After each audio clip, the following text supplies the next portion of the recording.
কান্তারের পথ ছেড়ে সন্ধ্যার আধারে সেকে এক নারী এসে ডাকিল আমারে, বলিল তোমারে চাই।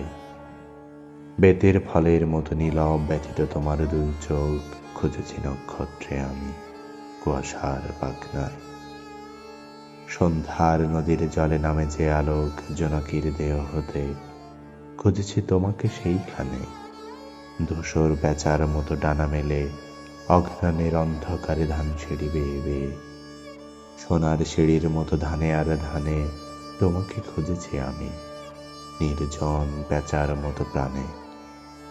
দেখিলাম দেহ তার বিমর্ষ পাখির রঙে ভরা, সন্ধ্যার আধারে ভিজে শিরীষের ডালে যেই পাখি দেয় ধরা। বাঁকা চাঁদ থাকে যার মাথার উপর,